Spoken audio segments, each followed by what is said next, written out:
फिर स्वागत है। आज हम सीडीपी का लेक्चर लेकर आए हैं। जैसा कि कल मैंने इंट्रोडक्शन का लिया था लेक्चर, उससे मैंने पूछा था कि आपको पुराने जो 11 वीडियो है उसका ही पढ़ना है या फिर नए से स्टार्ट करें। तो बहुत से व्यक्तियों के प्राइवेट मैसेज आए थे कि जो पुराना जो पढ़ाया हुआ है वो सारा कवर करना है एक बार फिर से। तो शॉर्टकट मैं आपको बता दूं, 1 या 2 वीडियो में खत्म हो जाएगा। तो आज तक हम 11 लेक्चर ले चुके हैं, जिसके अंतर्गत हमने मनोविज्ञान का परिचय देखा था, जैसा कि आप सब जानते हैं। मनोविज्ञान का परिचय हमने देखा था, ठीक है। फिर उसके बाद हमने बुद्धि देखी थी और फिर उसके बाद हमने देखी थी बुद्धि लक्षण, और ठीक इसके बाद हमने देखे था जितने भी वैज्ञानिक रहे उन्होंने कुछ वैज्ञानिक को देखा, जैसे जीन पियाजे जी को देखा था,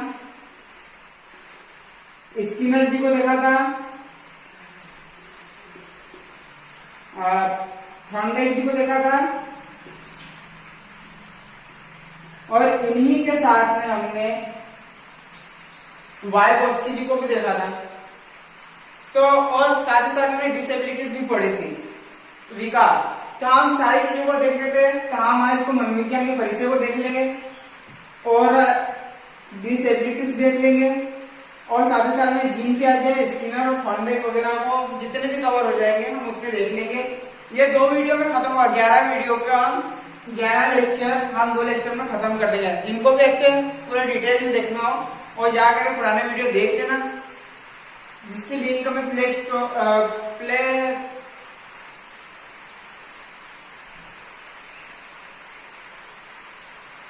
तो अब हम शुरू करते हैं। तो पहला हम देखें तो मनोविज्ञान का परिचय। मनोविज्ञान का परिचय सर थोड़ा हल्का था, मैंने आपको कल बता दिया था कि कब क्या हुआ था। फिर भी हम इसको एक बार फिर से रीड कर ले। तो हम बढ़ते हैं आगे सीडीपी पर। तो सीडीपी के पहले लेक्चर में हमने देखा था कि मनोविज्ञान का परिचय। तो यहाँ पर हम देखते हैं मनोविज्ञान का परिचय। यह आपको मैं एक साधारण सा रिव्यू दे रहा हूं। अगर आपको पूरा डिटेल में देखना हो तो आप प्ले लिस्ट पर जाकर के मैं लिंक दे दूंगा, वहां से आप फुल डिटेल देख सकते हो। लेकिन हम लेक्चर में वही चीजें पढ़ेंगे जो मोस्ट आईएमपी है। चैप्टर वाइज अगर आप बोले कि चैप्टर वाइज 1 बाय 1 पढ़ाओ तो मैं वो नहीं पढ़ाऊंगा। और रही बात आज मैथ्स के लेक्चर की, तो मैथ्स का लेक्चर आपको कल से स्टार्ट होगा, क्योंकि आज थोड़ा बारिश का मौसम है, जिस कारण लाइट वगैरह भी दिक्कत दे रही है। सो आज हम सीडीपी का लेक्चर देखते हैं। बारिश भी काफी तेज है। तो जब हम मनोविज्ञान के परिचय को पढ़ते हैं, और मनोविज्ञान का परिचय हम क्यों पढ़ना आवश्यक है, क्योंकि जो सीडीपी थी हमारी चाइल्ड डेवलपमेंट एंड पेडागोजी, बाल विकास और शिक्षा शास्त्र जो था वह पहले मनोविज्ञान के अंतर्गत रखा जाता था। लेकिन कुछ समय पूर्व ही मनोविज्ञान से इसको हटाकर एक अलग सब्जेक्ट मान लिया गया। तो ये जो सीडीपी है पहले मनोविज्ञान में रखा जाता था, इसलिए हमें मनोविज्ञान पढ़ना आवश्यक है। अब मनोविज्ञान के परिचय में हमें क्या पढ़े, जहां से क्वेश्चन हमेशा बनते हैं और एक क्वेश्चन कहीं ना कहीं से बैठा आपको मिल ही जाएगा। तो हम मेन डिस्कस करें तो 16वीं शताब्दी पर चलते हैं। 16वीं शताब्दी में मनोविज्ञान शब्द की उत्पत्ति हुई थी, और मनोविज्ञान शब्द की उत्पत्ति करने वाले कौन थे? अरस्तु जी थे। कौन थे? अरस्तु जी।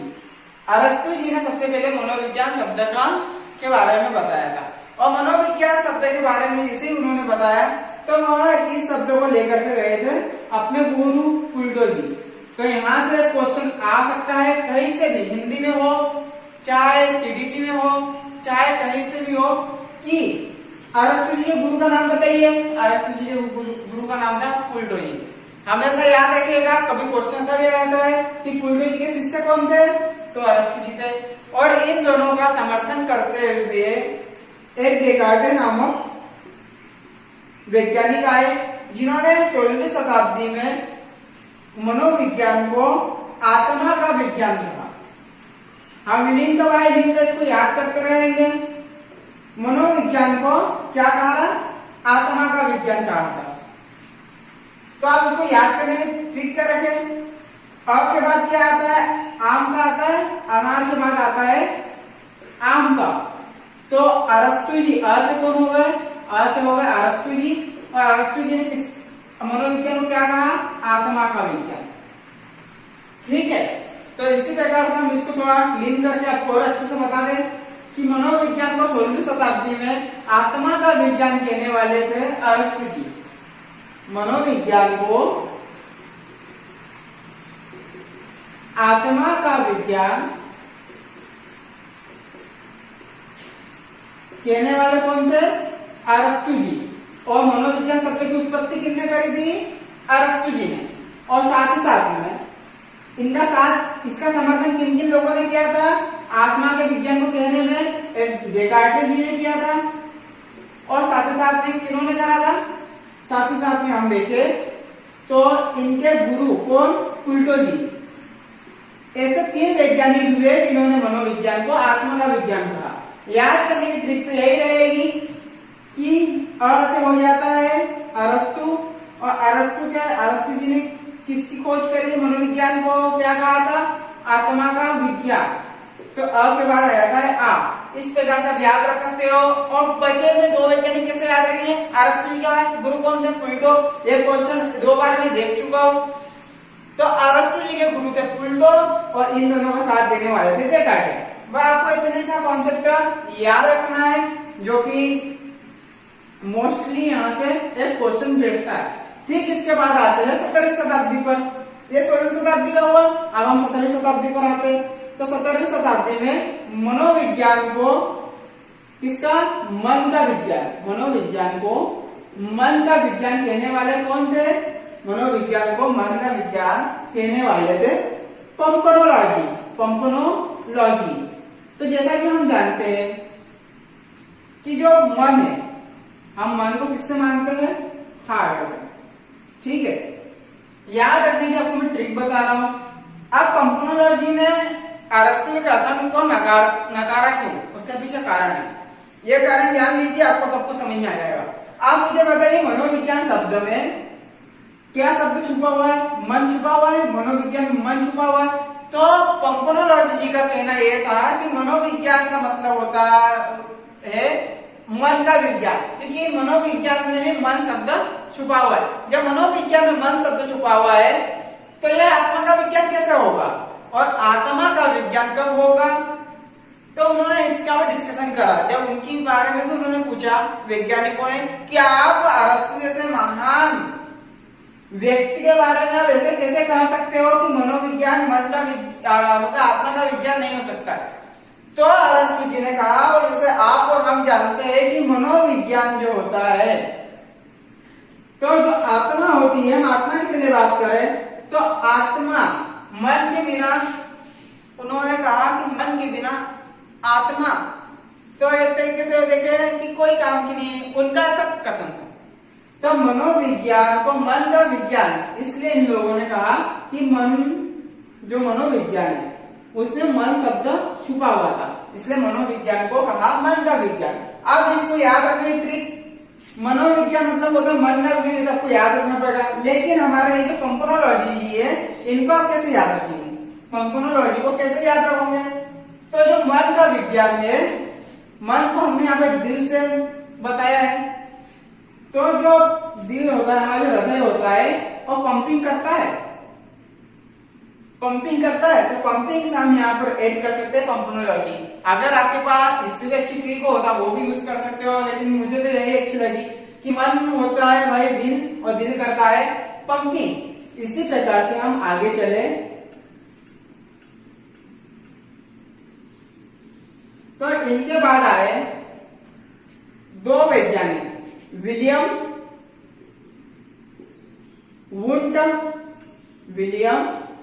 वुंट और दूसरे आए विलियम जेम्स। अब इन दोनों ने मनोविज्ञान को कहा चिंतन का विज्ञान। इनका मानना जहां तक ये बहुत सटीक था। कैसे सटीक था? क्योंकि इनका मानना यह था कि मनोविज्ञान जो होता है, आत्मा का विज्ञान तो पहले ही पंपनोलॉजी ने नकार दिया, तो वहां पर तो उनकी पिक्चर खत्म ही हो गई है। अब इसके बाद जो है पंपनोलॉजी, जो पंपनोलॉजी जो है उनका कथन क्या था, आपको अभी बताया कि मनोविज्ञान मन का विज्ञान होता है। तो विलियम वुंट और विलियम जेम्स जी कहते हैं कि भाई जब तक मन में चिंतन नहीं होगा, जब तक मन में चिंतन नहीं होगा तब तक मन कोई काम का नहीं है, तब तक मन कोई काम का नहीं है। तो इससे उन्होंने यह सिद्ध किया कि मनोविज्ञान का असली मतलब होता है चिंतन का विज्ञान। क्वेश्चन आता है विलियम वुंट और विलियम जेम्स से, और किस प्रकार क्वेश्चन आता है आज हम पहला लेक्चर डिस्कस कर रहे हैं, थोड़ा लेंदी जाएगा, थोड़ा बड़ा जाएगा, लेकिन यहाँ से क्वेश्चन अगर बनता है तो आपके दिमाग में परफेक्ट तरीके से बैठ जाएगा, इसकी गारंटी मिल देता हूँ। देखिए विलियम वुंट और विलियम जेम्स, आप नाम कैसे याद रखेंगे, विलियम तो 2 है, तो भाई चिंतन जब पेपर में मान लो आ जाए, क्या आ जाएगा कि विलियम वुंट था नाम या विलियम जेम्स था। अगर क्वेश्चन आ गया कि मनोविज्ञान को चिंतन का विज्ञान किसने कहा, तब आपके दिमाग में चिंतन, आप सोचोगे ना, आप ये तो सोचोगे कि यार वहां तो विलियम 2 नाम थे, तो विलियम कौन से थे, विलियम जेम्स या विलियम वुंट। मतलब यही से हम तर्क लगाते हैं कि जहां पर हमें सोचने का काम पड़ जाए, जहां हमें चिंतन करने का काम पड़ जाए, वहां पर विलियम 2 सेम है, विलियम वुंट और विलियम जेम्स। सो चिंतन का विज्ञान कहने वाले कौन थे, विलियम जेम्स और विलियम वुंट। इस प्रकार से हमने 3 वैज्ञानिक दिए, 3 प्रकार की इसकी डेफिनेशन देखी। लेकिन अब बोलते हैं ना कि असली हीरो अब आने वाला है, अब असली हीरो तो आने वाले हैं जिनका कथन अभी तक सर्वमान्य रहा। ठीक है, तो 19वीं शताब्दी 19वीं शताब्दी में 19वीं शताब्दी में महान वैज्ञानिक हुए। कौन हुए, जिनकी हम आजकल थ्योरी को पढ़ते हैं और जिनकी थ्योरियों को मैं पढ़ा चुका हूं। ठीक है, तो 19वीं शताब्दी में जो वैज्ञानिक आए उन्होंने मनोविज्ञान को कहा है व्यवहारवाद का विज्ञान। तो व्यवहारवाद का विज्ञान क्यों कहा, अब इनका कथन क्या था हम देखते हैं। तो इनका कथन यह था कि जो मनोविज्ञान है उन्नत आत्मा का विज्ञान है, इसको तो पहले ही पंपनोलॉजी हटा चुके, नहीं यह मन का विज्ञान है, इससे विलियम वुंट और विलियम जेम्स जी पहले ही नकार चुके। तो व्यवहारवाद का विज्ञान बताने वाले, व्यवहारवाद कई बार क्वेश्चन आता है व्यवहारवाद शब्द किसने यूज किया, तो व्यवहारवाद शब्द यूज किया था वाटसन जी ने। अगर ऑप्शन में नहीं आए वाटसन तो किसका नाम लेंगे, तो फिर नाम आएगा वुडवर्थ, थॉर्नडाइक और आते हैं स्किनर महोदय। ठीक है, स्किनर साहब जी आते हैं। तो व्यवहारवाद का विज्ञान में अभी से मैं कल एक क्वेश्चन पेपर मैंने देखा था सीटेट का बात, तो उसके अंदर बताया था कि व्यवहारवाद का जो विज्ञान में उन्होंने वाटसन जी का नाम दिया था, न वुडवर्थ का नाम दिया था, न थॉर्नडाइक का दिया था, उन्होंने नाम दे दिया था स्किनर का। अब मैंने वहां पर देखा, मैंने यार वाटसन का तो नाम ही नहीं है और ऑप्शन में भी नहीं लिखा है कि इनमें से कोई नहीं। तब क्या करेंगे, तब हम करेंगे कि भाई ये 4 व्यक्तियों के नाम है, अगर ये 4 में से अगर एक भी दे दे तो लगाना है। अब जब बात आ जाए कि वाटसन का नाम दे दिया और स्किनर का नाम भी दे दिया, तब क्या करें, तब आपकी पहली पॉलिसी रहेगी कि आप वाटसन जी का नाम ले, क्योंकि वाटसन जी थे जिन्होंने व्यवहारवाद का मतलब मनोविज्ञान को व्यवहारवाद कहा। ठीक है, तो इसी के साथ साथ हम अगर देखें तो व्यवहारवाद का ही लोगों ने समर्थन किया था, वुडवर्थ, स्किनर और थॉर्नडाइक जी ने, लेकिन व्यवहारवाद का विज्ञान कहने वाले कौन थे, वाटसन जी। तो यहाँ पे याद रखिएगा, अब उन्होंने व्यवहारवाद का क्यों कहा, अब यह बात भी जानना है, क्योंकि हमने देखा कि मनोविज्ञान मन का विज्ञान क्यों कहा, आत्मा का विज्ञान क्यों कहा, चिंतन का विज्ञान क्यों कहा, तो आपके लिए जानना भी जरूरी है कि व्यवहारवाद का विज्ञान इन्होंने क्यों कहा।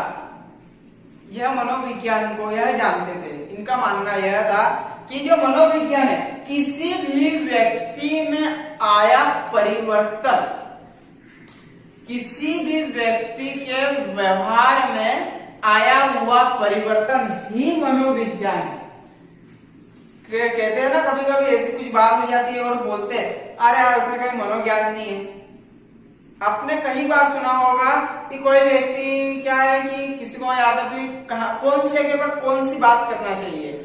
ठीक है, मान लीजिए कि कहीं पर दुख की बात है और वहां आप अगर हंस दो तो कोई भी सामान्य व्यक्ति क्या कहेगा, अरे इसमें तो मनोज्ञान नहीं है। आपने कई बार सुना होगा।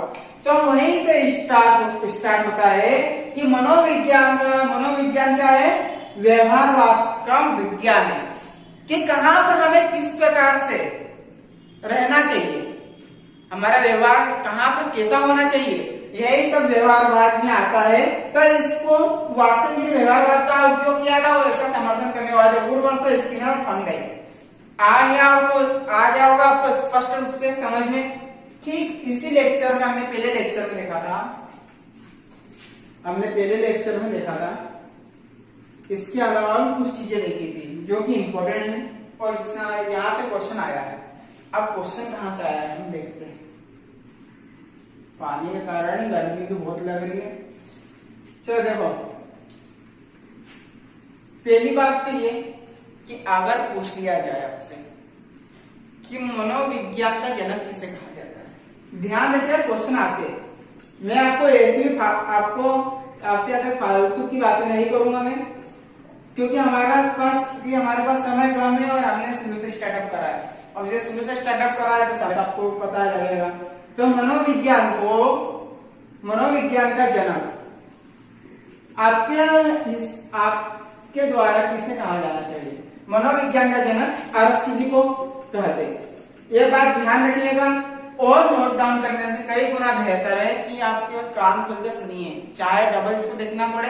नहीं तो इन सब लेक्चरों की मैंने पीडीएफ टेलीग्राम चैनल पे डाल दी है, जिसकी लिंक मैं आपको डिस्क्रिप्शन में दे दूंगा और प्ले लिस्ट का भी आपको मैं डिस्क्रिप्शन बॉक्स में दे दूंगा लिंक। ठीक है, तो आप देखते रहिए। आप बस केवल ध्यान लगाकर देखिए कि मनोविज्ञान का जनक अरस्तु जी को कहा जाता है, लेकिन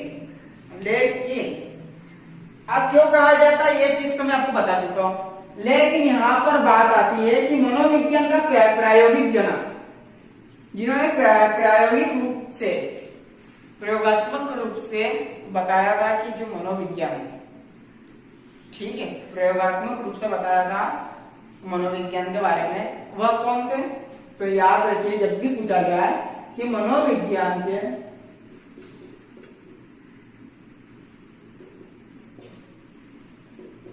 प्रयोगात्मक जनक, जब भी ये क्वेश्चन आ जाए तो हमेशा याद रखिएगा कि विलियम वुंड जी थे। हमेशा याद रखिएगा कि मनोविज्ञान की जब भी प्रयोगात्मक जनक की बात की जाए या प्रायोगिक जनक की बात की जाए तो हमेशा कौन आएंगे? William wound. अब बात आती है क्यों। देखिए हर एक पॉइंट का क्यों का आंसर मैं दे रहा हूं, तो आप ध्यान से देखिए। कल हम बुद्धि भी पढ़ेंगे, फिर उसके बाद इसको हम 3 लेक्चर में ले लेते, कोई दिक्कत नहीं है, समय बहुत है, लेकिन आपके दिमाग में बराबर तरीके से बैठना चाहिए। इसलिए मैंने ये सारी चीजें मैं डबल से लेकर आया हूँ, नहीं तो मैं आज पर्सनालिटी चालू करने वाला था जैसा कि मैंने बात करी थी, लेकिन कमेंट भी आए आपके, अभी मुझे भी अच्छा नहीं लगा कि यार पुराना तो उस पर पीडीएफ पे देखा था, आपको बहुत से लोगों को समझ में नहीं आया था, तो शुरू कर देते, क्या दिक्कत है, 3 दिनों बढ़ेंगे, कोई दिक्कत नहीं है। हाँ, तो मनोविज्ञान के प्रयोगात्मक जनक थे विलियम वुंड, और इसी साथ में देखे कि विलियम वुंड को प्रयोगात्मक जनक क्यों कहा जाता है, क्योंकि इन्होंने जर्मनी के, पता ही होगा, लिप्जिग शहर में, इतना तो आपने पढ़ा ही होगा, लिप्जिग शहर में प्रयोगशाला खोली थी। ठीक है, प्रयोगशाला खोली थी, ये चीज तो आपको याद ही होगा। अब इसके साथ में ये बात यहाँ खत्म होती है। अब यहाँ पर मात्र 2 पॉइंट और बचते हैं, फिर आपका पहला लेक्चर यहाँ पे हो जाता है खत्म। अब पहला लेक्चर खत्म कैसे होता है, देखिए 2 पॉइंट आपके क्या है। मनोविज्ञान का जो है शिक्षा मनोवैज्ञानिक कहा जाता है, किसे कहा जाता है, ये क्वेश्चन आता है। शिक्षा मनोवैज्ञानिक, दो क्वेश्चनों में डिफरेंस देखिएगा। शिक्षा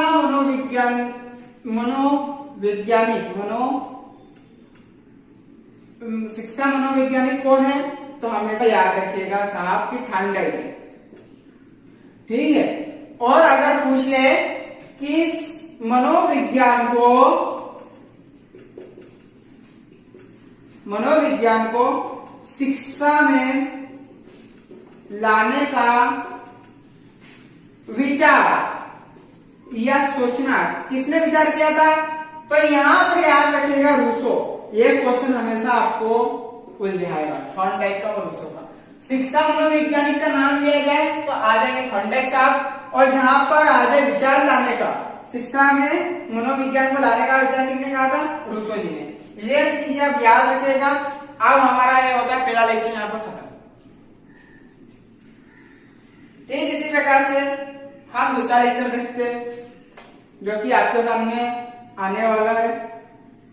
बुद्धि था, लेकिन हम बुद्धि को कल देखेंगे कि बुद्धि चैप्टर काफी बड़ा है, क्योंकि वो लेक्चर ही 1 घंटे में खत्म हुआ है। अब यहाँ पे लेंगे तो बहुत लंबा जाएगा, क्योंकि ये लेक्चर मिनिमम 20-25 मिनट का हो गया होगा।